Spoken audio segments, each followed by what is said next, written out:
Hola, soy Rigibo, rigibo.com, y hoy te voy a hablar de un tema. Hablé de él hace 3 años, pero veo que la gente sigue diciendo tonterías. Voy a intervenir otra vez con mi opinión.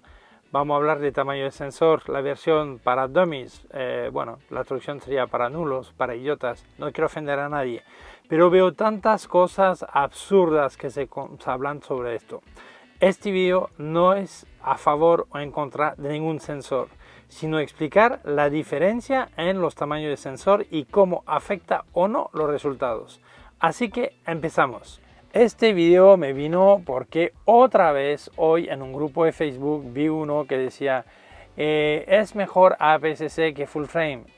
Y la pregunta es totalmente lícita, interesante. Yo entiendo que alguien pregunte esto. Lo flipante son las respuestas, ¿vale? Así que vamos a ver en detalle primero diferentes tamaños de sensor y muchos conceptos que la gente tiene totalmente equivocados o afirmaciones que hacen que claramente demuestran que ni siquiera han leído las especificaciones de las cámaras. Con leer eso ya no dirían muchas de esas tonterías. Primero, existen muchos tamaños de sensores. Vamos a hablar de los principales, ¿vale? El formato medio de Phase One y la serie H, que ya se ha retirado de la venta de Hasselblad, que han dejado esa serie, era o es, en el caso de Phase One, de 54 por 40,5 milímetros. El formato medio de Fuji y de Hasselblad X y de Pentax, Pentax tiene una cámara con ese sensor, 43,8 por 32,9. Luego llega el full frame de 36 milímetros por 24. Vemos que en superficie es un cuarto de tamaño de un formato medio de Phase One, por ejemplo, ¿no? Luego vienen los APS-C, las de Fuji es de 23,5 por 15,6 milímetros, la de Sony de 23,6 por 15,7, el de Canon, el sensor un poco más pequeño aún, 22,2 por 14,8, pero más o menos, son muy similares todos los APS-C, ¿no? Luego viene micro 4 tercios, que es 17,3 milímetros por 13 milímetros. Y luego viene el famoso 1 inch, que es un engaño total, porque realmente siempre te dicen lo largo por lo ancho, pero cuando llegan a 1 inch hablan como si fuera una pantalla de televisión y te hablan en diagonal. El 1 inch es una pulgada, es la diagonal. El tamaño real es 13,2 milímetros por 8,8 milímetros.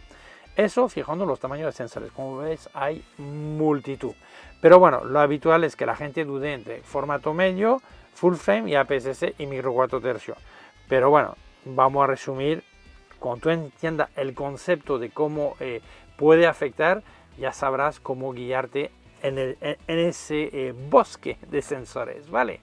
Importante, si vas a comprar equipos de fotografía, videografía o accesorio en fotoca.es, dejo el enlace aquí, pues estoy muy agradecido si pusieras el voucher FTK-Gibo. Eso me echa una mano, pero además a ti te da un regalito con tu pedido. Así que te lo agradezco mucho. Seguimos. Ahora es el momento donde pasamos a la parte explicado para dummies, para nulos, para idiotas. No te ofendas, por favor. Vale. Bueno, imagínate que el sensor sea un edificio. Vale. Aquí te enseño un edificio pequeño y un edificio grande. El edificio es el sensor y muchísima gente dice, ¿ves? A más grande el sensor, más luz entra, y a más pequeño el sensor, menos luz entra. Eso es física barata de gente que no se ha informado. ¿Por qué no es así? Ahora nos vamos a fijar en las ventanas. Como puedes ver, el edificio grande tiene un montón de ventanas. El edificio pequeño tiene pocas ventanas, pero grandes. ¿De qué va a depender el número de ventanas? Pues no va a depender del tamaño del sensor, sino de la resolución. Esos son fotocitos. Por cada ventana entra luz. Y a más pequeña la ventana, menos luz. Y a más grande la ventana, más luz. Pasamos dentro de la casa. Ahora ves, esta habitación es grande, más o menos el tamaño de la otra. En una hay una ventana pequeña y como puedes ver entra poca luz. Y la otra tiene una ventana grande y entra mucha luz. Y el tamaño de las habitaciones son similares. Bueno, tu sensor realmente está cubierto de un montón de ventanas. A más resolución, más pequeña la ventana, menos luz. A menos resolución, más grande cada ventana, más luz. Significa que el tamaño del sensor es irrelevante. Tienes que fijarte en la habitación donde tú vas a vivir. Tengo una ventana grande, una ventana pequeña. Si quieres mucha luz, te hace falta una ventana grande. Y si quieres poca luz, una ventana pequeña. Así que, ¿qué pasa? Que es imposible decir un sensor grande recibe más luz y un sensor pequeño recibe menos luz. Es imposible sin indicar a la vez la resolución.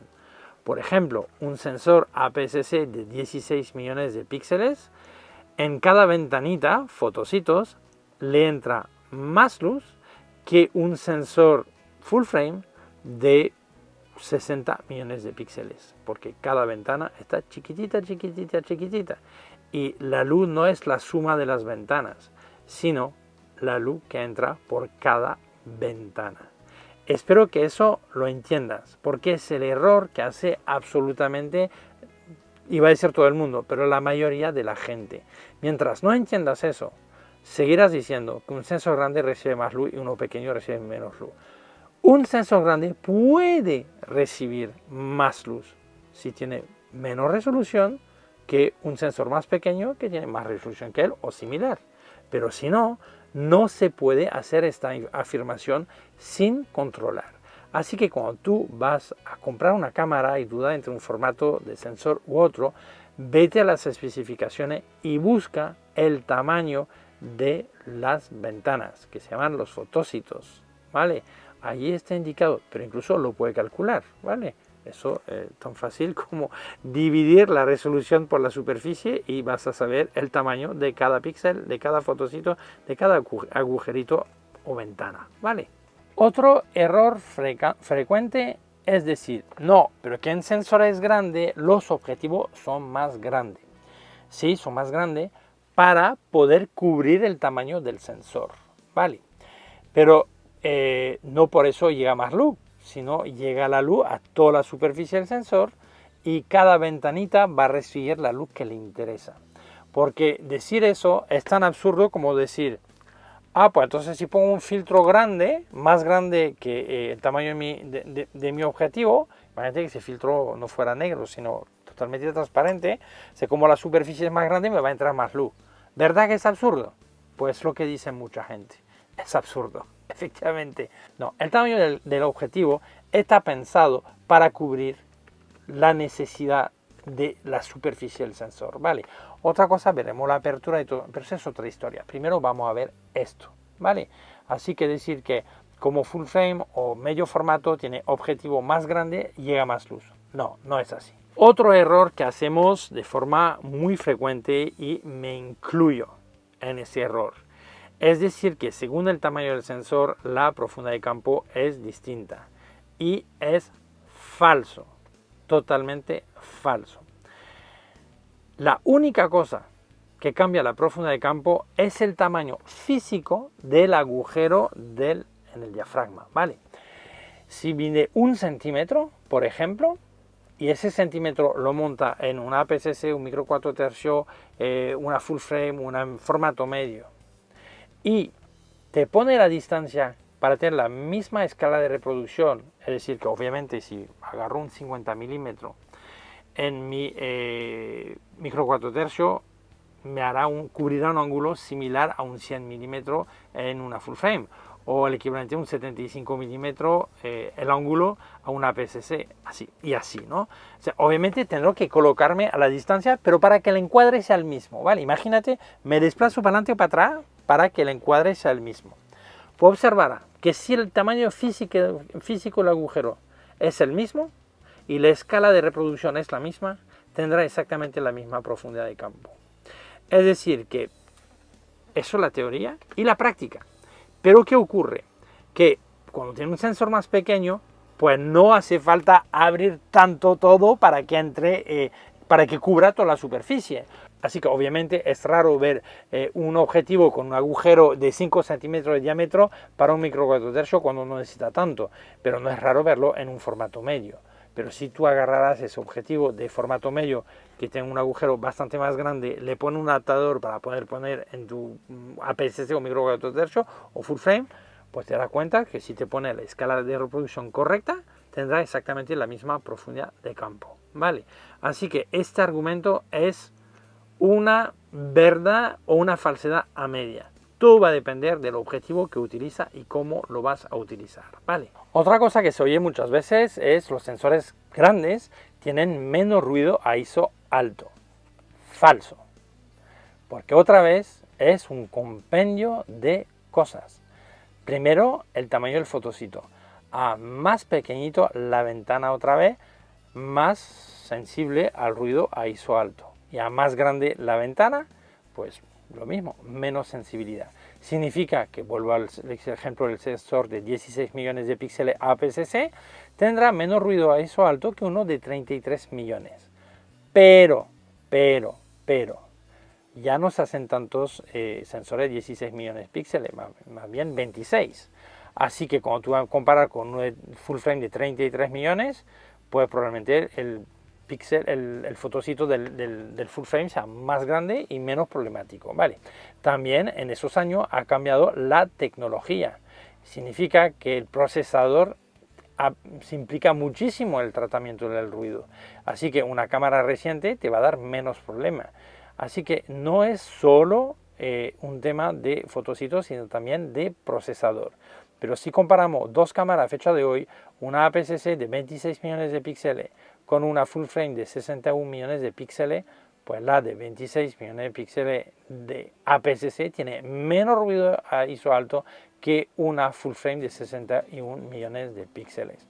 Así que una vez más no se puede generalizar, ¿vale? Ahora vamos a ir con el tema de los ISOs, porque la inmensa mayoría de la gente que hace comparativas de ISOs hace una comparativa teórica correcta, pero en la vida real es inexistente. Te explico. Tú y yo vamos a salir a hacer una boda. Tú en una full frame y yo en mi micro 4 tercios. Vale. Puede agarrar si quiere. Digo full frame porque la diferencia más importante para que tú veas. Vale. Y vamos a hacer una boda. Llegamos al altar y queremos tener los dos novios enfocados, no solo el novio o la novia. En alguna foto quizás sí, pero la mayoría queremos que se vean los dos, ¿no? Que algunas fotos se puedan ver bien los dos, ¿no?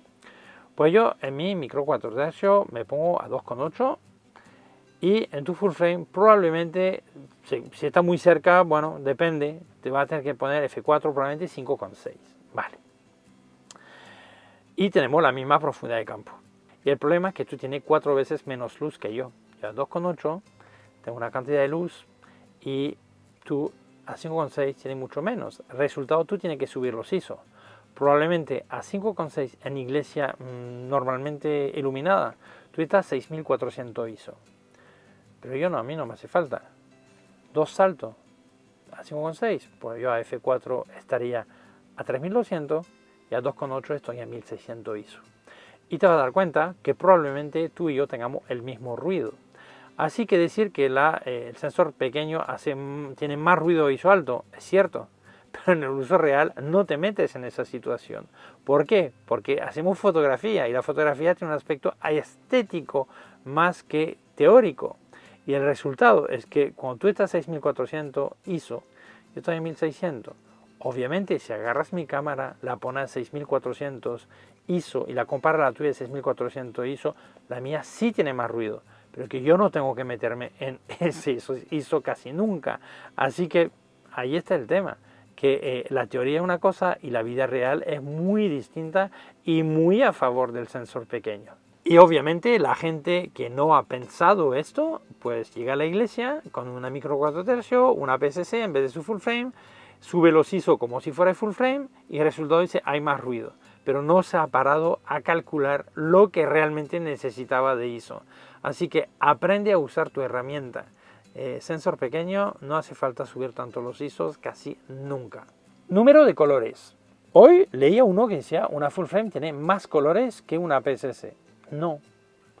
Ambas cámaras tienen 14 bits de color, tanto los formatos APS-C como full frame. Significa que no hay ninguna diferencia de número de color. Vale. La diferencia la tiene las micro 4 tercios, que tienen 12 bits, que son menos colores, ¿vale? Y las formato medios, que algunas también están en 14 bits y otras están en 16 bits, es decir, que tienen aún más colores que las APS-C y las full frame, ¿vale? Pero decir que entre una APS-C y una full frame una tiene más colores que la otra es totalmente falso. Otra cosa que a veces oigo también es, sí, pero que el sensor más pequeño recibe menos luz y 2,8 va a recibir luz diferente que 2,8 en una full frame, por ejemplo, ¿no? F2,8 en una micro 4 tercios o APS-C. En mi cabeza. Una cosa es que tenga un factor de multiplicación y la escala de reproducción sea distinta, así que el ángulo cubierto sea distinto. Es cierto que yo 50 milímetros en una full frame cubre un ángulo que es el doble de lo que cubre ese mismo 50 milímetros puesto en micro 4 tercios, ¿vale? Que es el ángulo cubierto sería en mi caso como si fuera un 100 milímetros en una full frame. En eso no lo voy a discutir. Pero te dicen también es lo mismo para la profundidad de campo, ya hemos cubierto el tema, pero también es lo mismo para la cantidad de luz. Así que yo pregunto una cosa. Aquí tengo un fotómetro de Sekonic.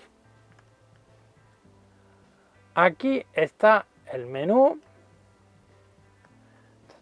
Ahí tiene indicar si es luz con flow, luz natural, la velocidad, los ISO, una configuración de poder tener memoria y todo. ¿Dónde está la parte donde hay que indicar el tamaño del sensor? No la busqué porque no la hay. ¿Por qué no la hay? Porque es irrelevante. 2,8 te da una luz a una velocidad dada y un ISO dado, que es la misma cantidad de luz que a 2,8 una full frame, con el mismo ISO, misma velocidad, que en un formato medio, mismo ISO, misma velocidad, mismo 2,8, etcétera, etcétera, etcétera. Así que decir que no es la misma cantidad de luz, entonces si fuera así, habría que indicar en el fotómetro cuál es el tamaño de su sensor. ¿Y por qué no lo pide? Porque es mentira, porque no hay diferencia. Siempre se dice que los sensores de tamaño más grande tienen un rango dinámico superior. Es correcto, pero la gente tiene una mala interpretación del dato. No la gente de a pie, sino muchos youtubers, muchos influencers, recomendadores, lo que sea, ¿no? Tú piensas que la diferencia entre un rango dinámico de 13 y 15 es que a cada punta tendrá, el de 15 tendrá un paso más en la luz alta y un paso más en la sombra. No es así, ¿vale? Normalmente todo eso ocurre en las sombras. Es decir, que te va a permitir recuperar mejor las sombras, pero no la luz alta. Así que sí, recupera mejor, a veces es bastante llamativo, pero si tu trabajo consiste en hacer fotos de nube todo el día, pues no va a aprovechar ese rango dinámico superior realmente, ¿vale? Entonces viene la gente que escucha y dice, Eric, lo que dice suena totalmente correcto, pero lo siento, yo he pasado de mi cámara APS-C a una full frame y veo una diferencia abismal. A ver, primero, ¿por qué tienen muchas veces una cámara de entrada de gama APS-C, pasan una full frame de gama media o alta? Pues ya hay una diferencia. En su APS-C tenía el objetivo del kit, que era básico, y se han comprado uno bueno para poner en su full frame, pues así. Y una de las cámaras tiene 10 años y la otra tiene 2 meses que ha salido al mercado. Así que están comparando cosas que no son comparables. Tiene que comparar a gama igual y óptica de calidad igual.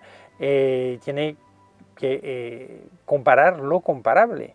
Allí es cuando mucha gente te das cuenta que están usando conjuntamente distintos formatos de sensores, como es mi caso, y no hay diferencia abismal o notable, sino en situaciones concretas. Pero a veces la ganadora es el sensor pequeño, a veces el sensor grande, todo depende de lo que va a hacer. Pero decir eso es porque está comparando cosas que, no sé, es como dice, me acabo de comprar un Ferrari y la verdad es que va mucho más rápido que un Renault. Sí, pero ¿por qué no te subo un Renault Fórmula 1? Y comparamos. Es lo mismo, es exactamente lo mismo. No están comparando de forma lógica. Luego te dicen, sí, pero la nitidez es muy superior. Pues lo mismo. Tienes que comparar ópticas a gamas iguales. Muchas veces, y ahí es un tema de fabricante, algunos fabricantes en sus gamas APS-C no tienen ópticas de gama tan alta como en full frame. Pero eso es una decisión del fabricante. A veces compra una óptica de un fabricante tercero para APS-C, te vas a dar cuenta que tiene una nitidez igual de buena que la de marca de tu full frame. Así que tampoco puede resumirte a eso. Luego algunos te dicen, pero que se ve muchísimo más detalle en mi full frame que en mi APS-C o mi micro 4 tercios. Claro, pero que me está comparando una cámara de 33 millones de píxeles con una de 16 millones de píxeles. Compara a resolución igual. Así que, repito, la gente que se convence que ha hecho una buena compra, y muchas veces ha hecho una buena compra, pero se equivocan de argumentos, ¿vale? Entonces la pregunta es, bueno, ¿cualquier sensor vale? No, depende de lo que vas a hacer. Obviamente, depende de lo que vas a hacer. Al contrario de lo que piensa mucha gente, los sensores pequeños se desenvuelven muy bien, muchas veces mejor que los full frame en baja luz, si sabes utilizarlo, como expliqué antes, ¿vale? No empujando los ISO cuando no es necesario. Se desenvuelven mucho mejor muchas veces. Pero al revés, en exterior, el rango dinámico de los sensores grandes suele ser mayor y te da menos problema en las luces altas que un sensor pequeño, ¿vale? También los micro 4 tercios, por ejemplo, son súper sensibles a la subexposición. Es siempre mejor llevar al límite del quemar y luego rebajar las luces altas que dejar tupido las zonas de sombra e intentar recuperar ahí luego, porque ahí es cuando entra el ruido. En eso los sensores grandes recuperan mejor las sombras. Así que todo depende lo que vas a hacer y para qué vas a hacer. Y te vas a dar cuenta que en muchas situaciones pues, un tamaño de sensor es mejor que otro. Pero la política de cuanto más grande más puede es falso. No es así. Es cada situación, cada herramienta.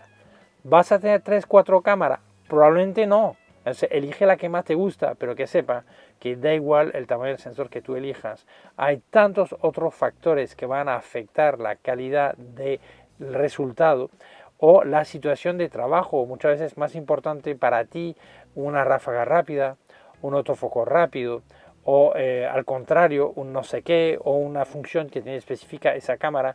Es más importante eso que el tamaño del sensor. Así que ya está.